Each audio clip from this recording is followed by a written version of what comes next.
de confirmation pour me dire que vous avez bien le son et l'image, s'il vous plaît.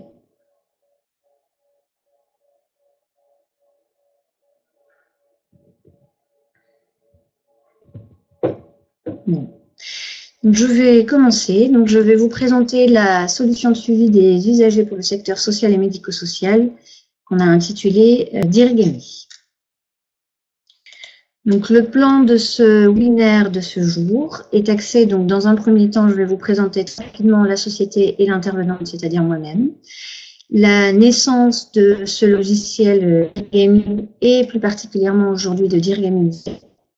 Quelles sont les attentes que nous avons identifiées d'un logiciel de dossier d'un usager? Je vais vous présenter donc la solution complète Dirgami, puis après les fonctionnalités de Dirgami usager, donc qui est un module de la solution Dirgami. Et enfin, je vous présenterai en quoi le logiciel est en conformité avec la réglementation européenne de la protection des données, donc le RGPD. Et à la fin, si vous le souhaitez, vous pourrez poser des questions. Donc, la société DIR-IPS est un éditeur de logiciels pour les associations du secteur social, sanitaire et médico-social depuis plus de 25 ans. Elle se répartit sur deux branches. Donc, on a la branche finance qui est axée sur la gestion des budgets et la branche activité dont j'ai la responsabilité qui concerne la gestion des usagers. Me concernant, je suis éducatrice spécialisée de formation. Et j'ai une expérience dans le secteur du social, médico-social, de l'insertion professionnelle, de la formation et de la médiation depuis près de 15 ans.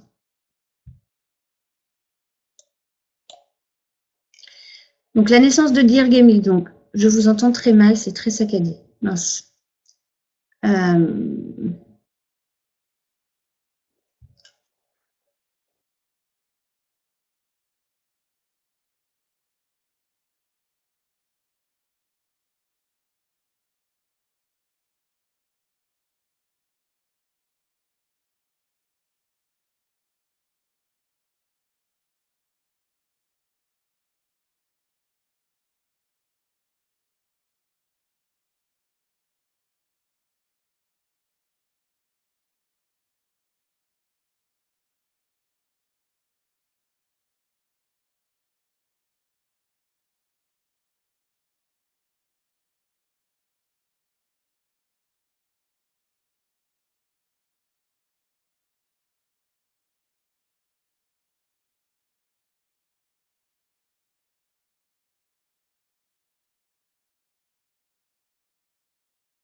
Alors, est-ce que c'est mieux? Là, j'ai changé de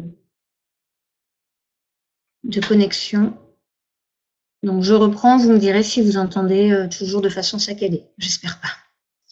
Donc, la naissance du logiciel. Donc, nous avons déjà un logiciel qui existe en version client-serveur. Ah, merci beaucoup. Moi aussi, j'ai redémarré de mon côté. Donc, on a déjà le logiciel qui existe en version client-serveur depuis près de 10 ans, donc qui est un outil très fonctionnel et très complet, mais qui a une ergonomie, on va dire, qui est perfectible. Donc, ayant une formation d'éducatrice spécialisée initiale, j'ai trouvé en tout cas qu'il était effectivement très complet et très fonctionnel, et ce sont aussi tous les retours qu'on a pu avoir des différents utilisateurs auxquels on a déjà présenté cette solution.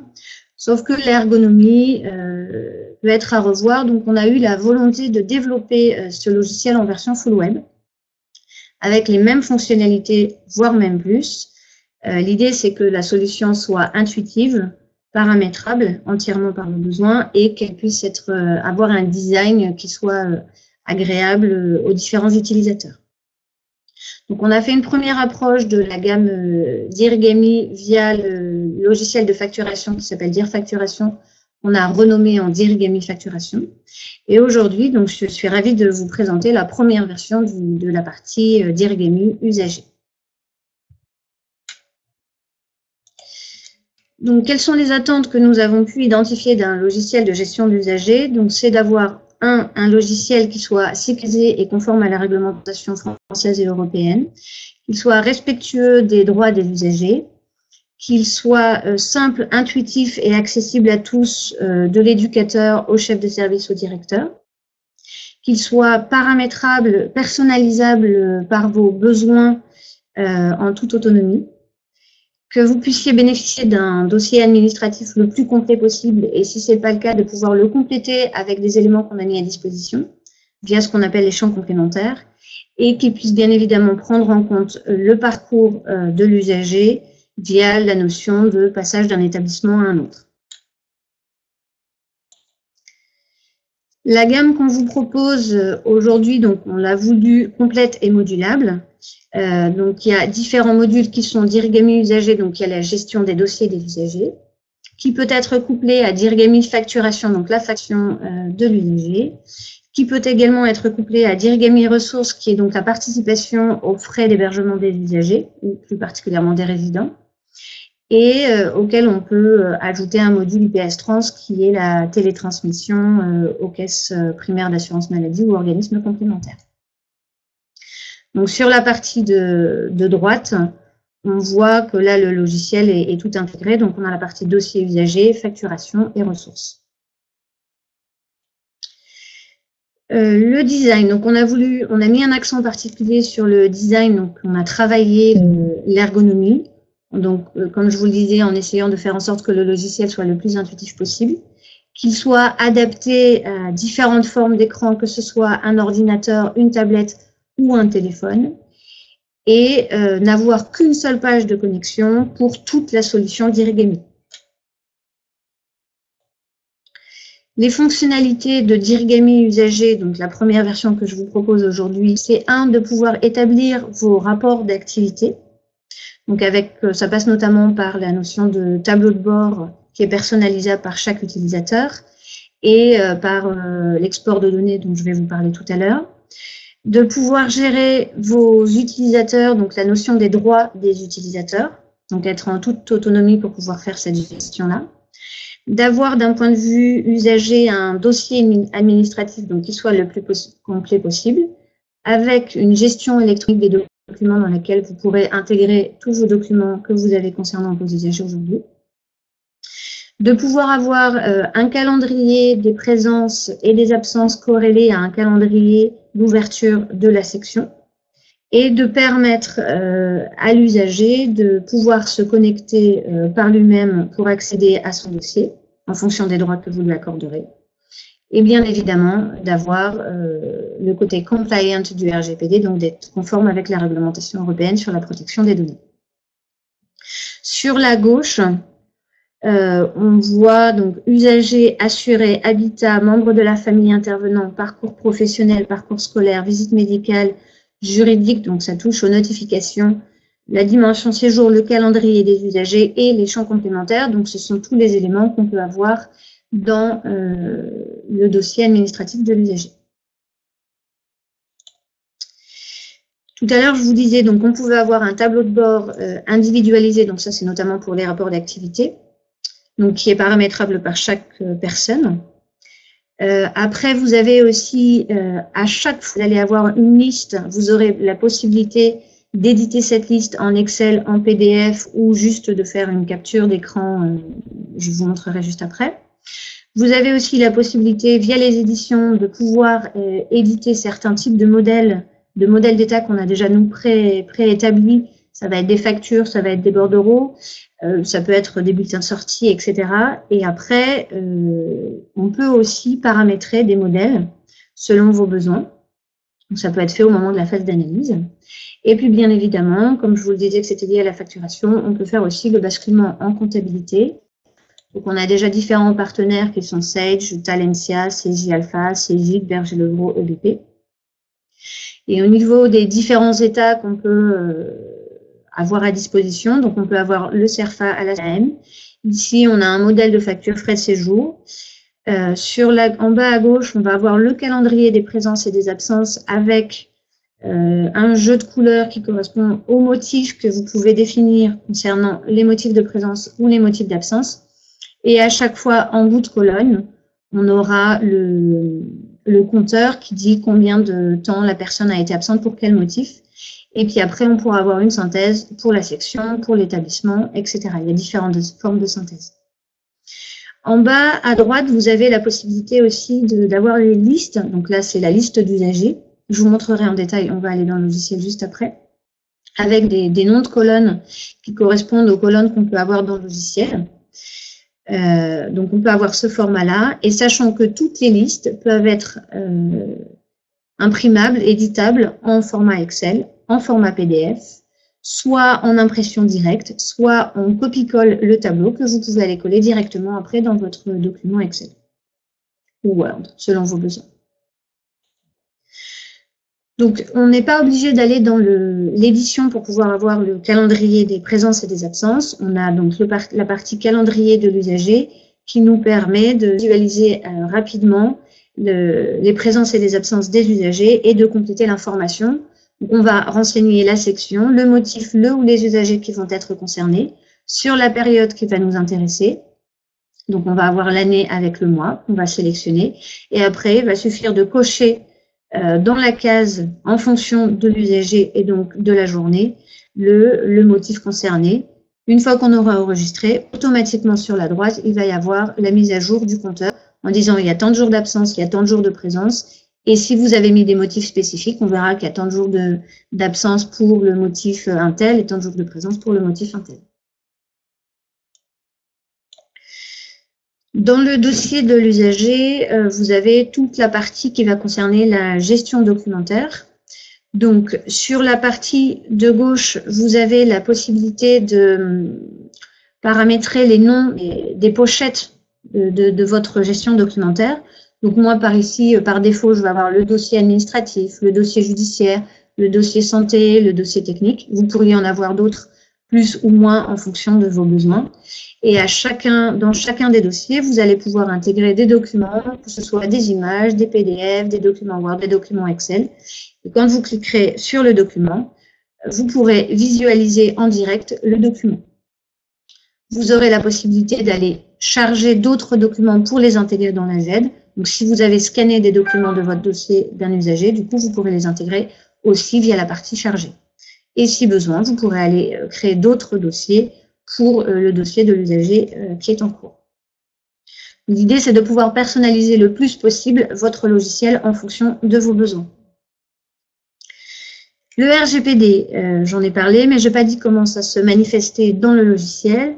Donc, dans un premier temps, on va avoir, conformément à la recommandation de la CNIL, la possibilité de s'identifier avec un nombre de caractères donc c'est 12 caractères avec des chiffres, des lettres et des caractères spéciaux, majuscules, minuscules.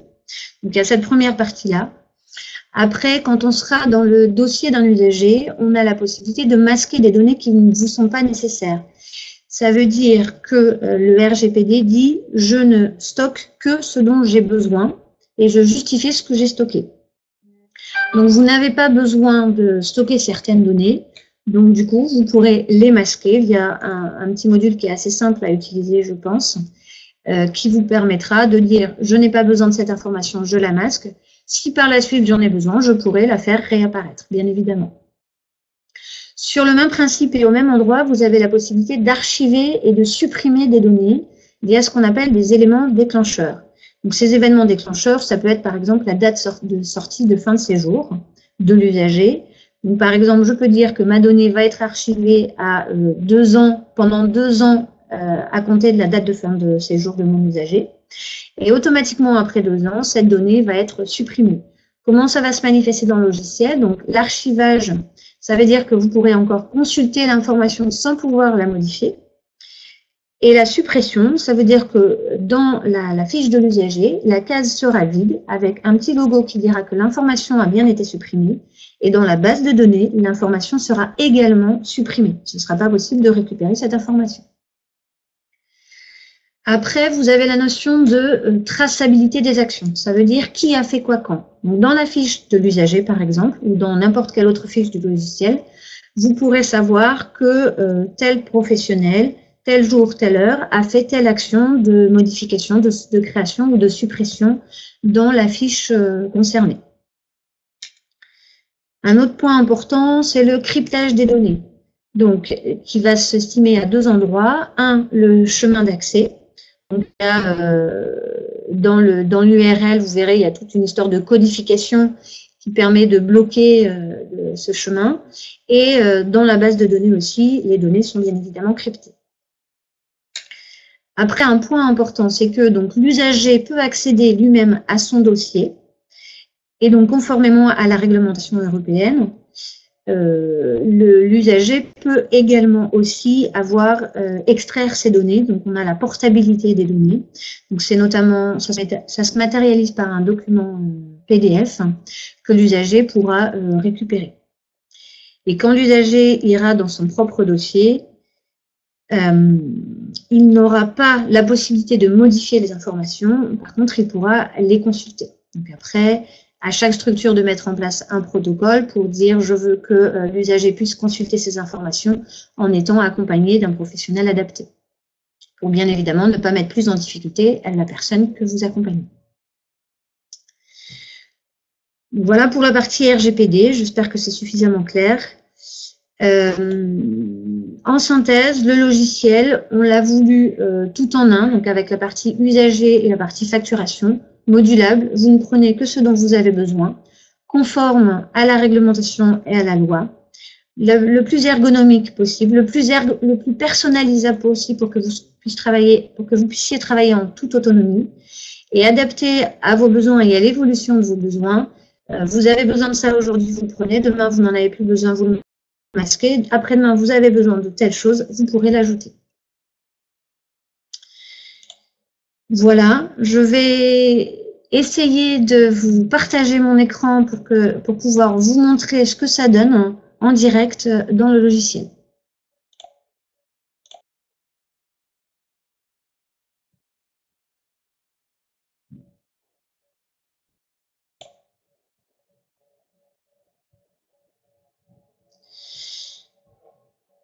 Donc, normalement, vous devriez voir cet écran-là.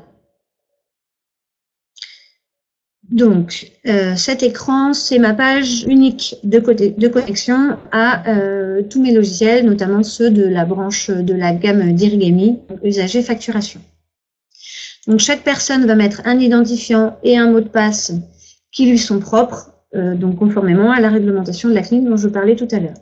La personne va valider son accès au logiciel et va tomber sur la page d'accueil, qui est donc le tableau de bord dont je parlais tout à l'heure. Ce tableau de bord est personnalisable pour chacun des utilisateurs. Donc aujourd'hui, moi j'ai des camemberts, des listes. Donc j'ai notamment la liste des usagers par section. Donc là, je peux avoir la section avec mon usager concerné. J'ai la possibilité d'ajouter des champs complémentaires, donc je vois les champs qui ont été ajoutés et pour quels usagers, quels sont les éléments qui ont été ajoutés. Donc ça, c'est entièrement paramétrable par vos soins. La liste des payeurs, etc. Je pourrais avoir autant de listes que j'en ai besoin.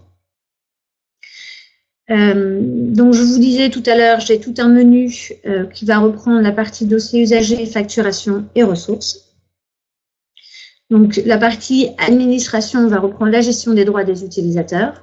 La partie organisation va permettre de paramétrer complètement le logiciel et d'avoir notamment un calendrier d'ouverture de ma section qui sera lié à mon calendrier d'ouverture de mes usagers. Donc, ici, je retrouve ce que je vous montrais tout à l'heure sur la partie des usagers. Donc, je vais cliquer sur l'usager et je vais aller dans un usager en particulier pour vous montrer la fiche. Donc ça, c'est le tableau dont je parlais tout à l'heure, avec la possibilité d'exporter en Excel, en PDF, etc., mon document, sachant que j'ai la possibilité de masquer certaines colonnes si j'ai pas besoin d'imprimer le tout pour aujourd'hui. Donc, je vais rentrer dans le dossier d'Abdoul. Donc, comme ça, vous allez pouvoir voir comment est conçue la fiche de mon usager. Donc, on a un bandeau principal avec la photo qui va apparaître et des éléments principaux qui sont le code usager, son nom, son prénom, son âge qui est issu automatiquement de la date de naissance et son numéro de sécurité sociale si je l'avais renseigné. Et à chaque fois, je vais avoir des options d'enregistrer, supprimer, ajouter le PDF ou la configuration. Je vais y revenir juste après. Ici, c'est pour tout ce qui est traçabilité des actions. Donc, je vois qui a fait quoi quand. Donc, Esmeralda a modifié à telle date les éléments suivants concernant cet usager-là. Je remasque de la même manière que je l'ai fait afficher. Et ici, je vais avoir mes différentes fiches de mes usagers. Pour revenir sur le RGPD, je vous disais qu'il y a la notion de données archivées. Donc, on a mis en place des petits logos avec... Donc, la donnée est toujours présente, mais elle n'est pas modifiable. Contrairement à ici, où c'est une zone blanche qui est modifiable. Et là, la donnée de l'adresse 2 a été supprimée. Je ne peux plus la consulter. Où est-ce que je paramètre tout ce qui est RGPD? Je vais aller ici, avec la possibilité de dire si mon champ est bloquant, ou obligatoire. Bloquant, ça veut dire que la fiche ne peut pas s'enregistrer tant que je n'ai pas renseigné cette information. Obligatoire, c'est vous qui décidez que cet élément est important. Caché, c'est je masque ou pas cette information. Je n'en ai pas besoin, je ne l'utilise pas. Je peux archiver, donc avec le principe du on-off, en disant quel est mon événement déclencheur. Donc là, c'est 4 ans à la date de sortie de mon séjour que je veux, pendant 4 ans, je veux archiver cette donnée. Ici, c'est pendant 2 ans. Ce qui fait que je veux bien avoir une différence entre les deux informations qui sont ici. Et pour le PDF, une fois que vous avez cliqué sur le document, vous pouvez avoir sur le petit icône de PDF, vous pouvez avoir ce document de synthèse, toujours la photo, le nom de l'usager et tous les éléments qui étaient issus du dossier que vous avez pu renseigner, avec un système de tableau pour certains éléments, puisqu'il va y avoir un historique des informations. Voilà, j'espère que vous avez pu voir mon écran partagé.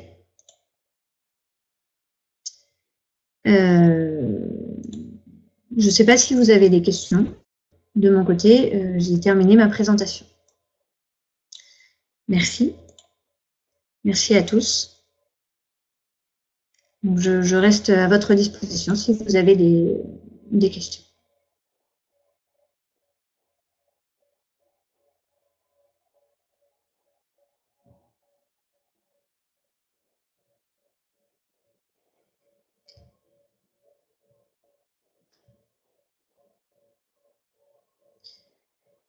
Alors, êtes-vous interopérable avec d'autres logiciels? On peut mettre en place effectivement des interfaces avec d'autres logiciels. Après, il faudrait préciser quel type de logiciel.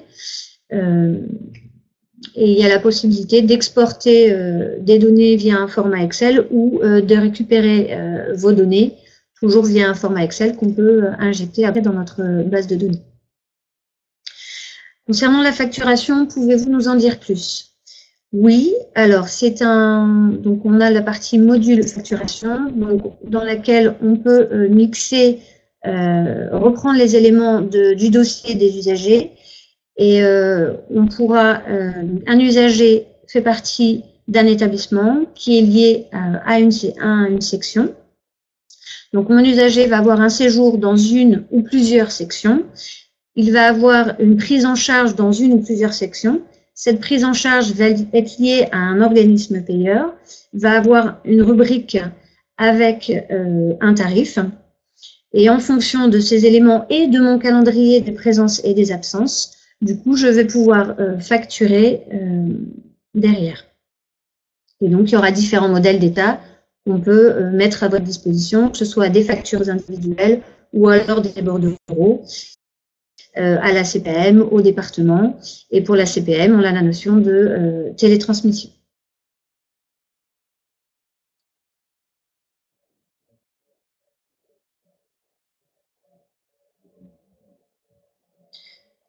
Donc, on peut coupler les deux logiciels facturation et usager. Il n'est possible de prendre que la partie facturation. C'est toujours selon vos besoins.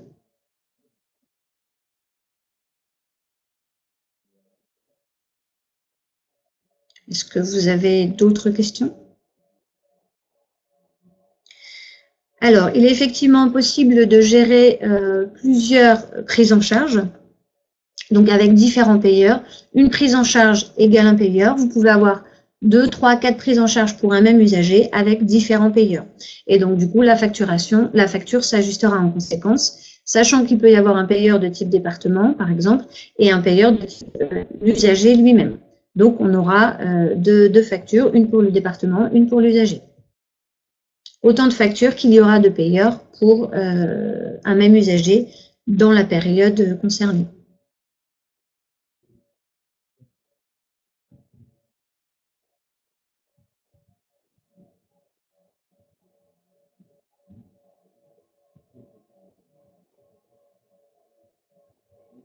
Je vous en prie. J'espère que c'était suffisamment clair pour la partie d'Irigami facturation et pour la partie d'Irigami usager.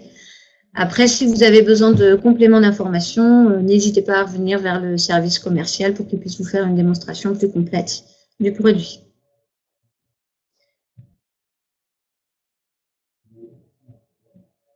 Merci à vous d'être venu à ce webinaire. J'étais ravie de vous le présenter. Un peu stressée au début, j'espère que ça s'est moins senti vers la fin. Et je reste à votre disposition pour des démonstrations futures. Je vous souhaite à tous une excellente journée et à très bientôt.